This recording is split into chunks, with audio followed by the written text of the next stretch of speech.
Bismillahirrahmanirrahim. Assalamualaikum warahmatullahi wabarakatuh. Yang terhormat dosen pengampu mata kuliah psikologi dan kurikulum pembelajaran, Bapak Iman Santoso, MPD.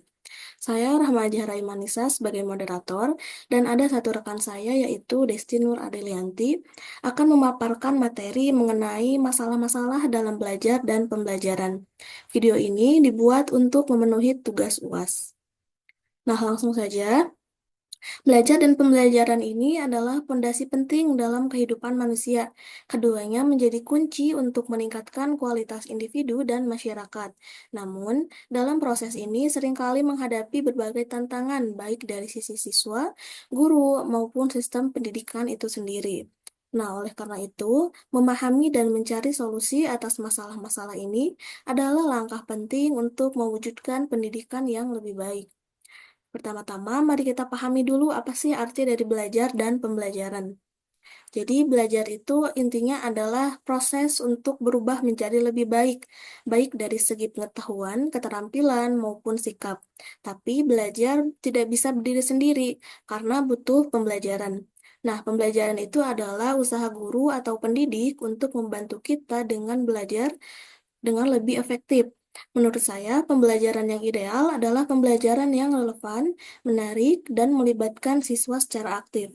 Guru tidak hanya bertugas untuk mentransfer pengetahuan, tetapi juga menjadi fasilitator yang membimbing siswa untuk menemukan potensi mereka sendiri. Lalu yang selanjutnya itu ada faktor-faktor yang mempengaruhi belajar. Nah, setelah membaca materi ini, saya menyadari bahwa faktor internal seperti kesehatan, motivasi, dan kecerdasan adalah aspek yang sangat penting. Namun, faktor eksternal seperti dukungan keluarga dan metode pengajaran juga tidak kalah penting. Misalnya, saya pernah punya teman dengan bakat yang luar biasa, tetapi karena lingkungan keluarganya kurang mendukung, ia sulit untuk berkembang. Hal ini menunjukkan bahwa pentingnya keterlibatan keluarga dalam pendidikan. Lalu ada faktor sekolah seperti kualitas guru dan sarana belajar, juga memainkan peran yang sangat besar. Saya rasa salah satu tantangan utama di Indonesia adalah ketimpangan dalam akses pendidikan berkualitas. Banyak sekolah di daerah terpencil masih kekurangan fasilitas, sehingga siswa di sana sulit bersaing dengan siswa di kota besar. Nah, selanjutnya materinya akan dipaparkan oleh Teh Desti. Silakan. Baik, terima kasih Teh Rama. Nah, di sini saya akan menjelaskan mengenai jenis-jenis masalah dalam belajar. Nah, adapun jenis-jenis dalam masalah dalam belajar yaitu melibatkan ketidakmampuan siswa mencapai kriteria atau KKM gitu.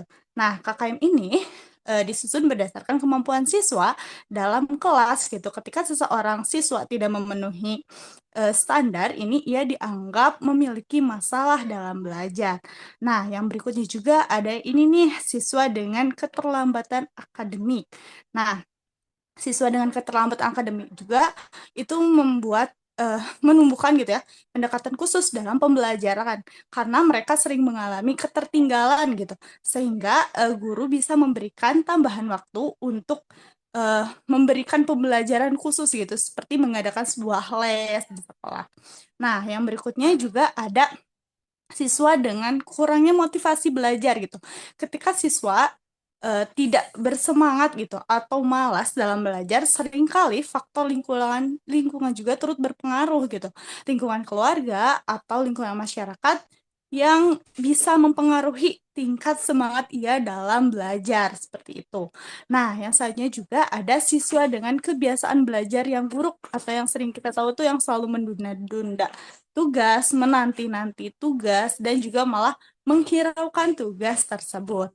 Nah, yang selanjutnya juga ada jenis-jenis masalah dalam pembelajaran.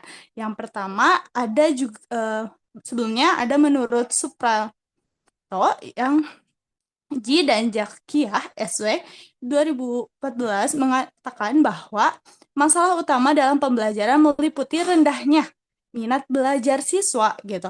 Nah, di sini tuh rendahnya minat belajar siswa itu terhadap pembelajaran seperti materi yang terlalu luas dan kompleks gitu, serta konsep-konsep yang bersifat abstrak yang membuat siswa itu kesulitan dalam memahami pembelajaran. Hal ini juga berpengaruh nih pada ketidakmampuan mereka untuk terlibat secara maksimal dalam proses pembelajarannya kayak gitu. Nah, yang berikutnya juga ada pembelajaran yang dilakukan dengan metode yang monoton gitu ya, atau kurang bervariasi gitu. Seperti yang kita tahu gitu ya, di Indonesia itu sistem pembelajaran seperti guru itu lebih banyak berbicara gitu daripada siswanya, atau bisa dibilang metodenya tuh metode ceramah seperti itu. Nah, yang berikutnya juga ada menggunakan model pembelajaran yang masih bersifat konvensional gitu, di mana peran guru lebih dominan gitu ya, seperti tadi, daripada siswa, cenderung menghasilkan hasil belajar yang kurang optimal. Hal ini menciptakan suasana kelas yang kurang hidup gitu dalam menghambat dan menghambat pengembangan kreativitas serta kemandirian siswa gitu. Nah, selain itu juga nih, pendekatan ini tuh seringkali membuat pembelajaran terasa membosankan gitu ya. Dan yang mengakibatkan siswa itu cepat merasa jenuh dan mengantuk, sehingga mereka kehilangan minat untuk mengikuti materi yang disampaikan oleh guru gitu ya. Seperti yang kita tahu gitu ya, tadi setelah dipaparkan gitu, kebanyakan di Indonesia, pendidikan di Indonesia itu di mana guru itu lebih banyak berbicara gitu daripada siswanya, di mana siswa itu jarang dilibatkan dalam pembelajaran, sehingga siswa itu lebih kebanyakan diam dan nantinya itu akan mengantuk dan bosan seperti itu. Nah, yang berikutnya juga ada karena pemilihan media yang kurang tepat gitu, sehingga nah, media yang kurang tepat nih akan memudahkan siswa dalam menarik kesimpulan dari pembelajaran yang diberikan.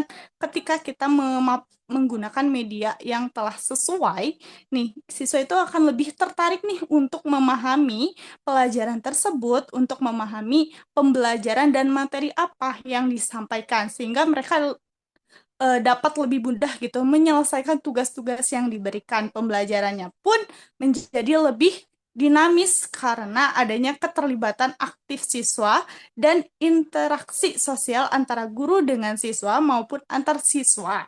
Nah, yang selanjutnya ada solusinya nih mengenai dari hambatan-hambatan tersebut gitu ya. Nah, untuk mengatasi masalah tersebut gitu ya, diharapkan juga gitu ya, maka ini bisa merekomendasikan nih pengembangan pendekatan belajar dan pembelajaran yang lebih interaktif dan menarik.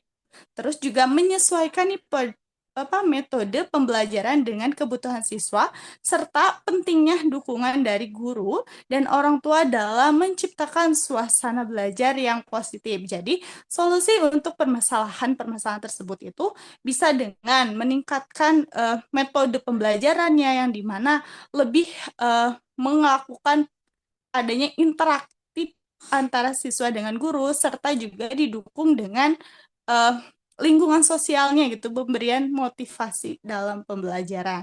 Mungkin cukup sekian dari saya. Saya kembalikan lagi kepada moderator. Terima kasih. Terima kasih kepada Teh Desti.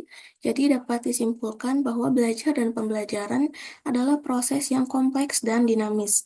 Keberhasilan proses ini sangat bergantung pada bagaimana berbagai pihak, mulai dari siswa, guru, keluarga, hingga masyarakat, bekerja sama untuk menciptakan lingkungan pendidikan yang mendukung. Saya berharap dengan memahami masalah dan solusinya, pendidikan di Indonesia dapat berkembang lebih baik sehingga menghasilkan generasi yang kompeten, kreatif, dan mampu menghadapi tantangan global. Cukup sekian pemaparan materi dari kami berdua. Terima kasih. Wassalamualaikum warahmatullahi wabarakatuh.